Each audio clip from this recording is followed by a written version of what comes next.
On behalf of Wallenius Wilhelmsen, I proudly welcome you to this webcast. My name is Craig Jasenski. I'm the President and CEO. And today we have a very special day in what is now a 160-year history in shipping. You know, shipping, we operate in a world of paradoxes. We actually represent some of the lowest intensity of carbon emissions per ton kilometre. But on the other hand, we as the shipping industry also represent up to 3% of global greenhouse gases. That's something that we take very seriously in Wallenius Wilhelmsen. Ever since 2008, we have worked very hard to reduce that intensity to the best that we possibly can to date. We've reduced that by 33% since 2008, but there's a lot more to do. We continue to look at operational efficiency, improving the effectiveness of our fleet through digitalization. We continue to look at alternative fuels, new vessel designs, and new forms of propulsion. Today's an incredible day because we take those last two pieces of a very different vessel design and a new form of natural propulsion in the wind to introduce to everybody Wallenius Wind. During today's session, you're going to hear from Eric Knucklebee, our Chief Operating Officer of the Shipping Division, Xavier Leroy, responsible for customer growth globally, Delphine Echenique, who's responsible for the operations out of Northern Europe. We also have the great pleasure to listen to Wallenius Marine, who we give all thanks for their tremendous innovation and drive to bring this concept to us. At the end of the session today, we will have a Q&A, so there is a possibility to ask any questions that you may have through the webcast features, so I please encourage you to do that. We will have time at the end. But before we release the vessel, or we show you a picture of her, it is my great pleasure to invite Norway's Prime Minister, Erna Solberg, to say a few words.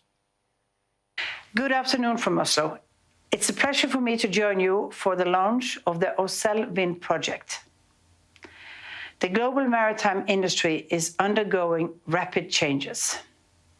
Two trends are especially relevant: stricter environmental requirements and the rapid development of new technologies. The IMO's initial strategy on the reduction of greenhouse gas emissions from ships set out a vision. This vision confirms IMO's commitment to reducing greenhouse gas emissions from international shipping and to phasing them out as soon as possible. Through global regulations, we set targets and conditions for the shipping industry, at the same time as giving the shipping industry flexibility to deliver innovative and effective solutions. Our ambitions are high. We aim to reduce emissions from Norwegian domestic shipping and fisheries by half by 2030. I'm proud that the Norwegian shipping industry shares our vision for the future, a future where green shipping is central and where the Norwegian shipping industry is in the forefront. Wallenius Wilhelmsen is an excellent example of a global company that takes the challenge seriously. The Topeka hydrogen project you recently launched and today's launch of the Wallenius Wind project are important green, innovative projects. The potential for reducing emissions by 90% compared to vessels with diesel engines is very promising. I'm looking forward to seeing this project develop. And I'm looking forward to finally seeing an extraordinary ship set sail. I wish you great luck. Thank you, Prime Minister Solberg, for your support, your encouragement, and your also drive for innovation across industry. Now it's time to have a look at Wallenius Wind.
I must say this is the beginning of an amazing chapter and a continuation in our journey as Wallenius Wilhelmsen towards sustainability. Today with me, I have Roger Strevens, our Head of Sustainability. Roger, you got to be stoked. Standing here today, responsible for sustainability to see us bring this forward. And the thing that springs to my mind is, how do you reflect upon the fact that we, in a way, we're actually going back to sail? Well, this is as exciting as it could be in this role in this industry. I think we could be going back to the future, but more than that, I think that this could be good business in every meaning of the term. Sustainable logistics for a world in motion, that's the Wallenius Wilhelmsen statement of purpose. It speaks to our culture and it speaks to how we see the future. That future is filled with uncertainties and unknowns, but one thing that we can be certain of is that at the end of it all, there will still be shipping. So although we are humble before the challenge that we face, we are still determined to view this as a once-in-a-generation opportunity. The question for us was, what's the correct approach? What principles should guide our decisions and our actions? At Wallenius Wilhelmsen, our lean green sustainability strategy is based on the conviction that the economical and the environmental can and must be the same thing. It's a tough challenge to meet, but we see that with regulatory change and the growing expectations of our various stakeholders, that things are moving in that direction. Now, it's said that fortune favors the brave. And it's with that in mind that we're willing to take the initiative where others may just sit back and wait. We will need a suite of lean green solutions to meet our current fleet needs and those of the fleet in the future. Orcell Wind is a prominent initiative among them, but it is just one. Finding such solutions is a daunting challenge for any company, which for us is why it's so important to take a partnership approach. Fundamentally, our challenge is one of energy generation and energy storage. It's a similar challenge as faced by numerous other industry segments. We therefore keep an open mind on where the next solution may come from or what form that it may take.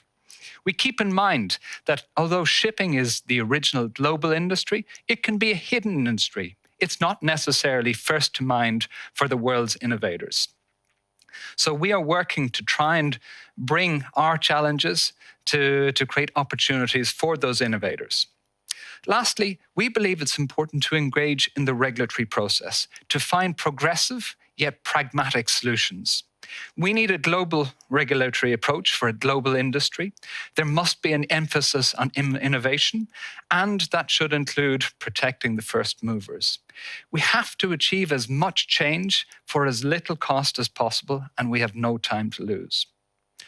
Over the course of our long history, we have successfully navigated numerous grand transitions, and now we are ready for our biggest challenge yet. Next, I'd like to turn to an interview with Carl-Johan Soder from Wallenius Marine. He's a naval architect who has been centrally involved in the development of the Orcell Wind concept to date.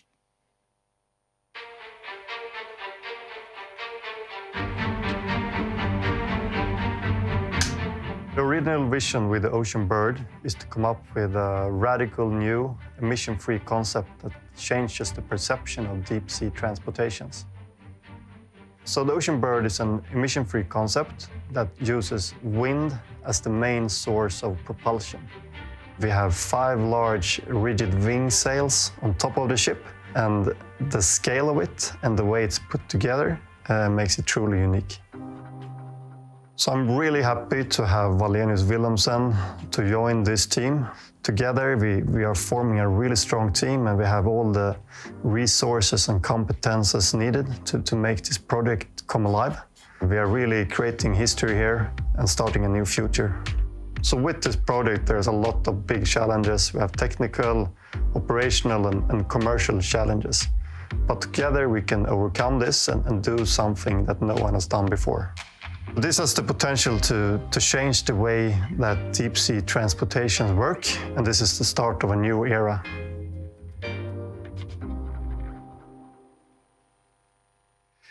The start of a new era. That's a very exciting prospect to be part of. Next up, we have Eric Knucklebee, who's our EVP and Chief Operating Officer for our Shipping Services division. And Eric will provide us with more of the specifics of the Orcelle Wind.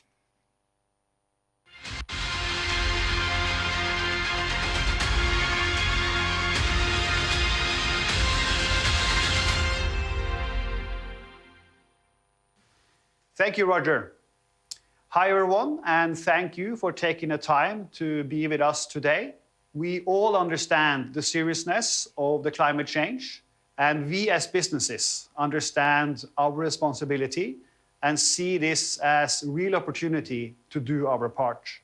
Based on the concept developed by Wallenius Marine, Wallenius Wilhelmsen has now embarked on this project to develop the world's first full-scale wind-assisted pure car and truck carrier. There are obviously many technical, operational, and financial aspects that need to be considered before determining the final Orcelle Wind design and specification. I will get into some more of the technical details, and we will also talk about the broader concept that this innovation represents, how we expect to operate the vessel, and how we envision a broader collaboration in the supply chain.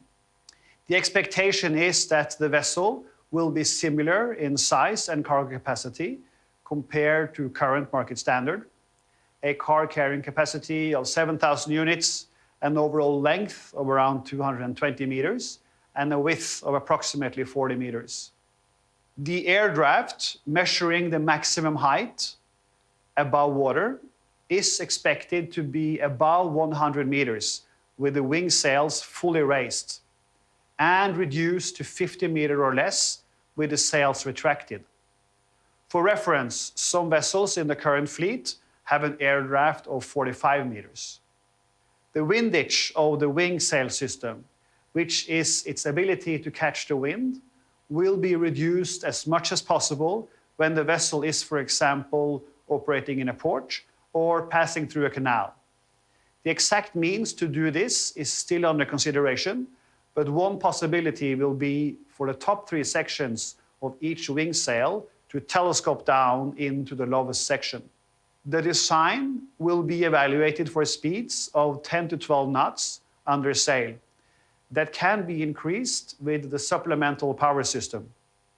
There will be additional propulsion system to navigate in ports, ensure safe sailing, and function normally when there is not enough wind. However, the standard service speed will be reduced from current conventional vessels. This is a key point, and I will come back to that in a minute. Safety of crew, cargo, vessel, and the environment is another fundamental requirement, and the Orcelle Wind will be designed to comply with applicable rules and regulations and will be approved by relevant authorities. I hope you can see that we have a truly exciting vessel for our market segment, and our goal is to have a design ready for contracting with a shipyard by mid-2022. You will shortly hear from our sales and trade operation representatives on how we will operate Orcelle Wind in our network and engage with you in making this a success. Before handing over, I would like to come back to vessel speed and supply chain operation.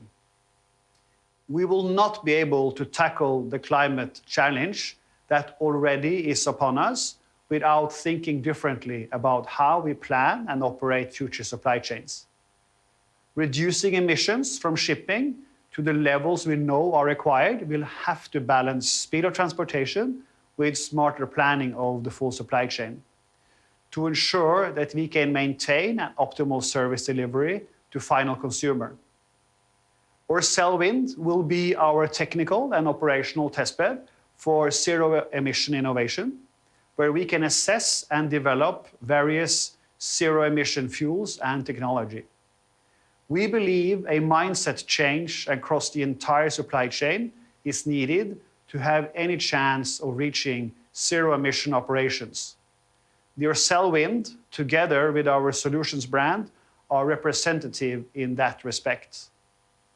The way we orchestrate supply chains, specifically through increased access to data and improved use of digital technology as a key enabler, will be paramount to ensure future financial and environmental viability of our businesses. We look forward to bringing Orcelle Wind into our network and continue to drive innovation together with our customers and suppliers. Thank you, everyone, and now back to you, Roger. Thank you very much, Eric.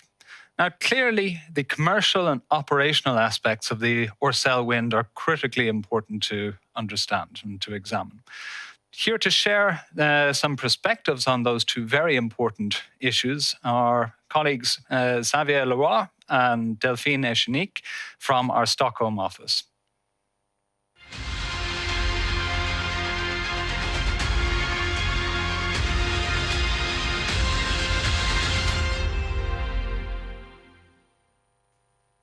Thanks, Roger. Hi, my name is Xavier Leroy. I'm the Chief Customer Officer at Wallenius Wilhelmsen. And today here in Stockholm, I'm joined by Delphine Echenique, who is the Head of Business Operations West. Hi, Delphine. Hi, Xavier. Welcome. Thank you. Together, we will talk about the commercial and trades aspects of a wind-powered pure car and truck carrier. Both are key considerations for making the Orcelle Wind concept a reality. Thanks for the introduction, Xavier. It's a pleasure to be part of this event today. What an exciting journey to be part of. But let's dive right in. Could you tell us from a commercial perspective, what are the key success factors to make Orcelle Wind a success? Yes, thanks, Delphine. We are conducting a comprehensive evaluation of the Orcelle Wind, and she will need to prove her commercial viability. Success here is heavily dependent on partnerships with all our customers and their support in adopting radical and innovative measures to drastically reduce the environmental footprint of their outbound supply chains. Of course, our customers face well-known realities of basically competitive pressure, right? That involves cost and time to market, but increasingly nowadays, the pressure extends to finding more sustainable solutions in the handling their logistics. And this is what we are trying today to reconcile with the Orcelle Wind. So, more precisely, how might our customer contribute and collaborate with us on this concept? Yeah, it is really important indeed to focus on collaboration and include the commercial perspectives and our customers' voices in this regard. And that's why we will hold workshops to share both the information and the early progress we're doing on this project. Judging from the early dialogues and the interactions with our customers, it is quite clear that there is interest and eagerness in the market for making the Orcelle a reality. Of course, this is something new in our industry, and our main objective is to offer a solution to dramatically reduce the emission from shipping. On this very point, we need our customers' support as well as their commitment to reducing emissions, even if it might require changing the way we do things today. So Delphine, actually, from an operational perspective, what are some of the key features to be able to operate Orcelle Wind in the best way? As a matter of fact, in the project phase that we are in now, we are applying our deep knowledge of the RoRo business to provide input to the technical team and then contribute to the design and planning of key ship features, such as, for example, the cargo storage area. The vessel should have similar capabilities as our current PCTC vessels and the ability to cater for autos, rolling machine, and brake bulk. What we're looking at as well is a vessel specification such as length, width, and height. And we have done extensive mapping of the port restriction and limitation globally, because obviously we need to consider this. Ultimately, our goal with Orcelle Wind is that we should be able to operate it as an integral part of our fleet. It should therefore be as similar as possible to the best vessel in our fleet today, so that it can easily be traded globally. Yeah. So you're talking about trading globally. What are the considerations into assessing trades? Where would Orcelle Wind ideally be traded? Where will we most likely operate her? Well, there are different options. We could have those wind-powered PCTC vessels included in our total fleet and sell an overall network solution as we do today. Alternatively, we could operate them as a standalone service. So at the moment, however, we are most specifically evaluating a few routes, both on the Atlantic and on the Pacific Oceans. For example, the wind condition on the North Atlantic crossing, as well as the impact of the environmental regulation in this trading area, makes the North Atlantic route a very good study case on how best this vessel could be operated and where we could, get the most benefit from. So one of the initial ideas we are studying is that the vessel would operate in a fixed loop, but with the flexibility to cover additional ports and or routes in our global network. Leading from this, from a commercial perspective, what are your thoughts about the ability of offshore wind to meet our customer requirement in terms of capacity, but also in terms of transit time on the North Atlantic routes? Looking at the early design and the deck's configuration, there is no doubt about her cargo operations capability, no doubt about her overall, basically, transport capacity. And I think actually the Atlantic trade or the Atlantic loop is a great route to study or to do further studies. As to the transit time discussion, I think we need to take this a little bit within the context of the total lead time. Too often we look into supply chain of our customers and it all seems about speed, right? And it's about burning extra fuel, pressing the vessels basically and their machineries to gain the maximum speed, basically to reach the destination on time, where actually the products wait. So a lot of fuel, a lot of stress on the supply chain for the products, most of the time to sit and wait in a depot or in the terminal at destination. So this is one of the key things that we need to engage with our customers, this discussion on overall lead time considerations rather than transit time only. Of course, transit time, lead time, in that respect, there are also other factors affecting transit times and lead times, such as number of ports, port rotations, time in ports, operations time, etc. But for me, the key question really stands is, what happens if there's no wind? That's a very good question, Xavier. This is actually directly linked to the evaluation of engine power we are making right now. Our objective here is to have a vessel that can operate at certain speed, independent of weather conditions. One of the criteria for selection of engine power will therefore be the ability for the vessel to operate within a range of 10 to 14 knots, even with adverse weather situations. Let's not forget the purpose of offshore wind is to get an important emission reduction. And this is during time at sea and not in the port that we will achieve that. So no matter what, we will need to rethink how we deal with speed and transit time. Fundamentally, offshore wind provides us with a great opportunity to challenge ourselves. To succeed in our journey towards zero emission, we must allow ourselves to think differently about trading pattern and how our service commitment will be delivered in the future. Thanks, Delphine, for your insights today. As I mentioned earlier, we have already started engaging with our customers and our partners. We are currently planning some workshops. We will further discuss our joint approach with our customers and our partners. All in all, this is really an exciting voyage, I think. Well, Roger, I know we have received several messages from our customers, partners, or authorities. So I guess it's right back to you. Thank you. Thank you. Thank you, Delphine and Xavier. I would like to move straight along to show you that video montage of what some of our most important customers have had to say about the Orcelle Wind.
So really driving that journey to zero emissions is going to take bold and courageous steps.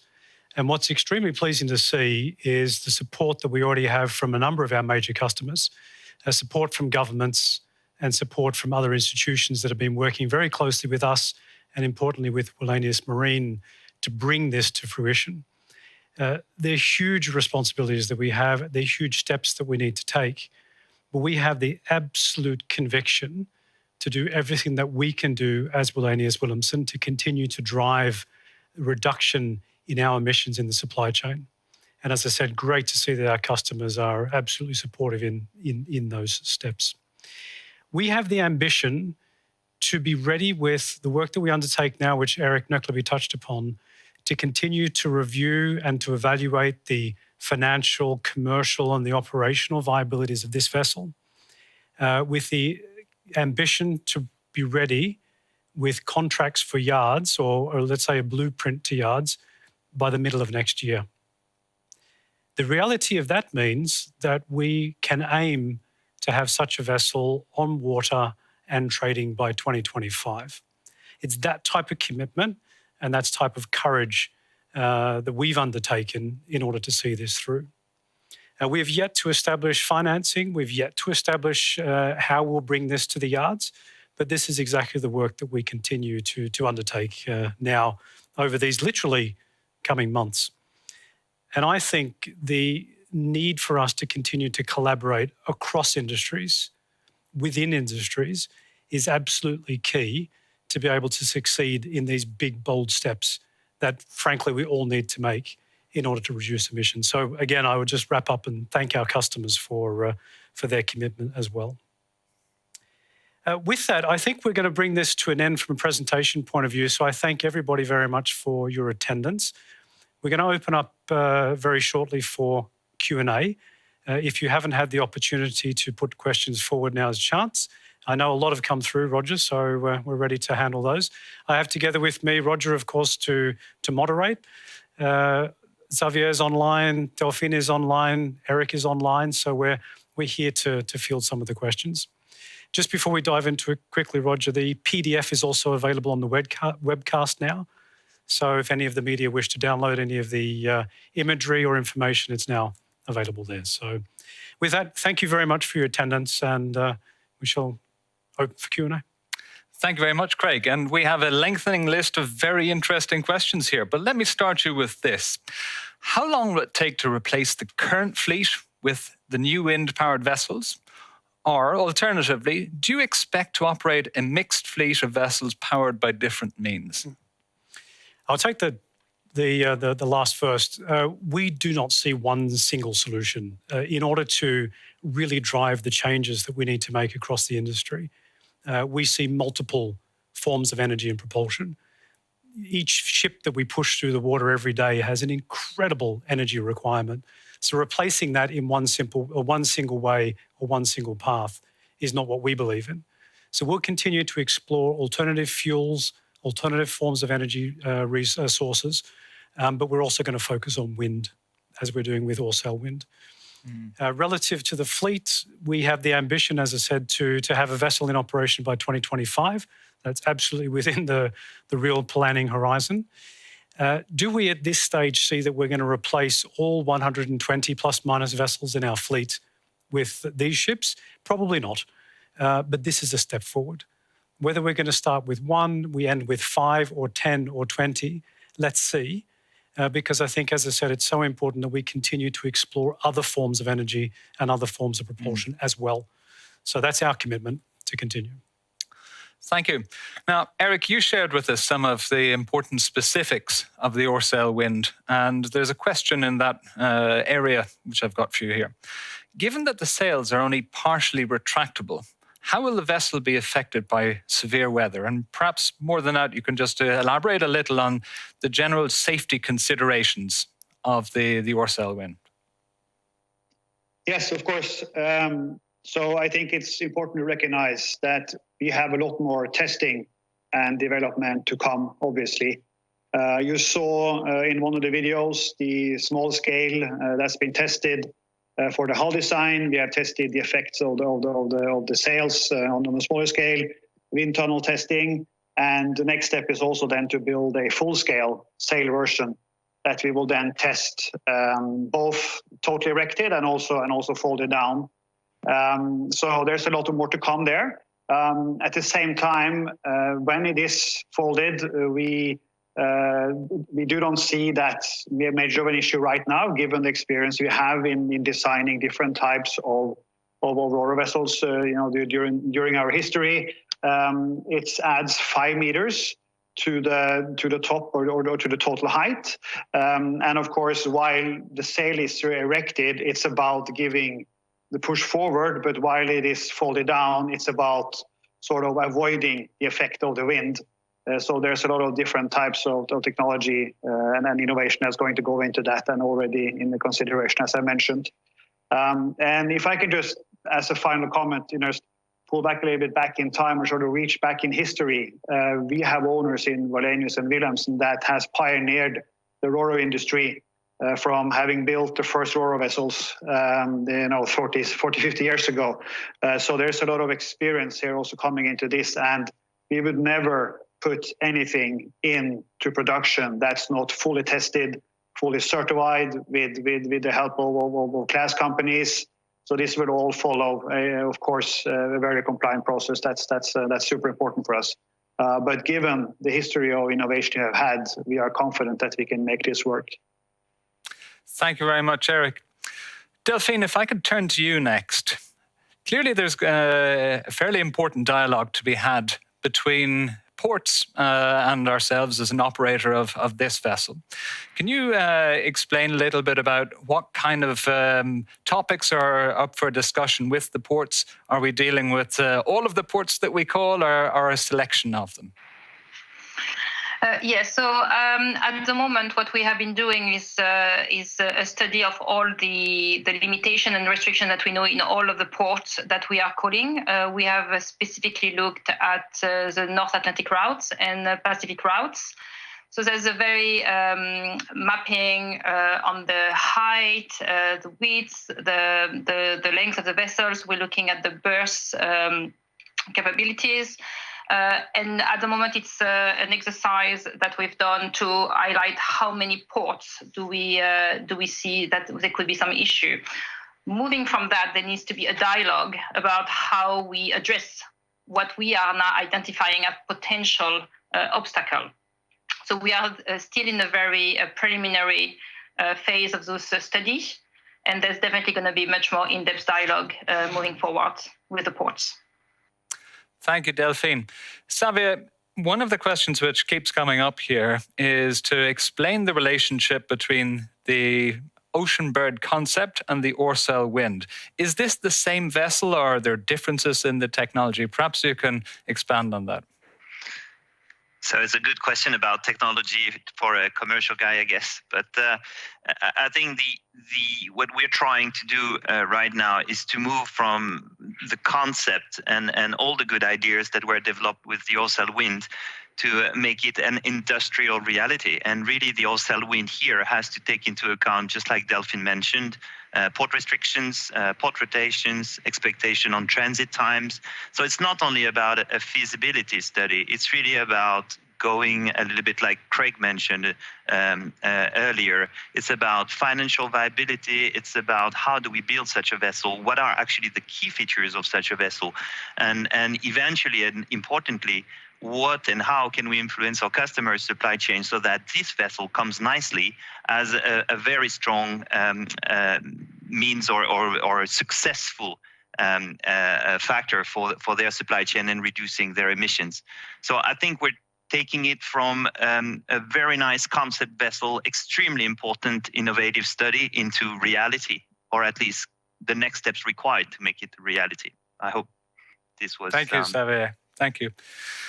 Now, when it comes to building any new vessel, one of the key things that people obviously want to understand is about price. And Craig, perhaps I could turn to you then with this question. Do we anticipate this vessel to cost the same or more or less than a regular PCT vessel, PCTC? Good question. No, we haven't fully priced yet because we are still at the final design stages, and we've yet to bring to yards. But the expectation is that yes, this ship will come at a premium. Any innovation of this degree is going to cost more, and that's a commitment that I think we need to be willing to make. And we certainly believe the market will be willing and ready to accept. Very good. Eric, this is a technically oriented business, and so there are a lot of technical questions here. One of them is, what kind of auxiliary or supplementary power system will this vessel have? In other words, what will propel the vessel when there isn't sufficient wind? And maybe you could also touch on what shipyard do we expect would build this? When would that be ready to happen? Yeah, so if I can start with the first one, we do foresee the same type of auxiliary engine capacity that we have today, and that, as I mentioned before as well, that there are propulsion systems ready when the wind sails cannot be used. I think what's important here is the test bed that this vessel will be in terms of developing then carbon-free emissions, right? So we can find fuel types that fits the future for us. So there's a lot of innovation going on besides the sail concept itself. There's a lot more innovation that's going into this, and as an industry, what we face over the next 10 years in terms of innovating and developing these carbon-free solutions, it's a big task. But I feel we are on a good way. There's a lot of specific testings already. We know our owner, Norwegian owner Wilhelmsen, is already looking at hydrogen as one of the options. There are some other studies around ammonia, etc., and also different types of biofuels, as long as they're green biofuels. So there's a lot of different options that we have, and at parallel then to developing the wind sail concept itself, we will continue to work with this as well, so that when we do have the vessel in operation, there will be no difference today, but it's going to be then this ambition of emission-free operation, both in port and also on the ocean. Secondly, I'm not going to comment specifically now. We haven't chosen a yard yet. As Craig said, we are still in the design phase. When the design is fully up and running, we will, as usual, we do with all kinds of new building programs, we will run a tender. Then with the large yards that we have around the world, and then make a selection then based on that. So I can't comment anything more specific than that. Thank you, Eric. Save, if I could come back to you with a pure commercial question, is how will customers look upon the increased uncertainty in the expected time of arrival and longer transit times, particularly in respect to when it comes to the customer's level of safety stock and future freight level for the new service? So it's actually 3 questions, right? When it comes to the transit times and the longer transit times, I think we need to see this again in the context of the total lead time. And the total lead time consists of, dwell, arrival, waiting before the cargo is loaded, then the actual sea transit time, then you have arrival in ports, and then stock and dwell time again in the port before the products are moved into maybe a dealership, or even sometimes into a depot in between or some other thing. So the transit time in itself is just a small portion of the total lead time, which makes the time to market for products. I think, as Delphine mentioned earlier, we can reduce the number of ports. We can look at different rotations to mitigate basically the longer sailing time. But all in all, I think this is again about engaging with our customers and discussing this concept of hurry up and wait, where basically all units are pressed basically to destination, where most of them are there and wait. So eventually actually engaging in the more detailed study of the total outbound supply chain might show that actually the impact on the transit time doesn't necessarily have the same impact on the total lead time of the products. I know it sounds a bit theoretical, but we've seen it, in more often than not.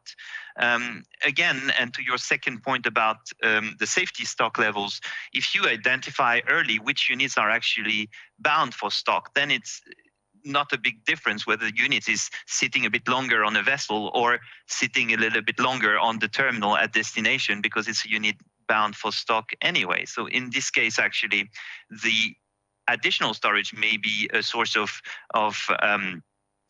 ease into the stock and the safety stock levels. And the last point about the freight levels is something that is difficult to comment today.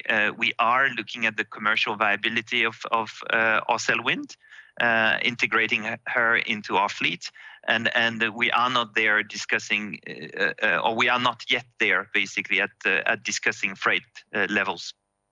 I hope this was clear. Yeah, thank you. Thank you, Xavier. Delphine, one more question for you before I turn to you, Craig, for the last question. Delphine, do you foresee that the vessel will be operating at a constant speed with varying support from sails and conventional propulsion, or will a more variable speed model be adopted? Yeah, I think that's going to be very much depending. Today already, we cannot predict really very much constant speed. I mean, ideally, we would like to operate all our fleet on a constant speed and have the kind of reliability that this would bring. What we can say that the selection of engine power together with the sail should give us the same flexibility to be able to cater for any unexpected event or weather condition. To go towards constant speed, I think would be a very hard goal to achieve. But this is what we should. This is what we would like to aim at as much as possible, of course. Thank you, Delphine. Craig, then last question for you: where will the investment come from if such a vessel would be built, and what modifications might be required by yards to build an Orcel Wind? Thanks. Financing, again, that's something we've yet to explore deeply, but I think we can certainly go out into the bond market to seek funds there. I'm not concerned about funding this vessel, to be very frank. I think we can lift that within our balance sheet with our traditional lenders, but I think we can also go out and tap new forms of financing. To yards, and I'm actually going to supplement a little bit of what Eric said too. I'm really looking forward to the yards that are forward-leaning, that are coming to us and saying, hey, we want to be the first ones to build a vessel which is going to significantly shift the needle in terms of carbon emissions. Because this is an incredible opportunity. It's as much an opportunity for us and our customers as it is for a yard to participate in absolute new innovative solutions for the maritime industry. So which yard is going to be ready for that? I hope that yards are preparing themselves now, because this is the future. We have to find different ways to solve the energy demands that we have and to reduce the carbon emissions on the way. And thank you, Craig. That was a very upbeat note to finish on. I think that we have an enormous opportunity for good business in front of us, not just us as a company, but all of our business partners. Ladies and gentlemen, I'd like to thank you very much for the questions and for your time. And we look forward to keeping you updated on the progress of the project as we go along. Thank you. Thank you.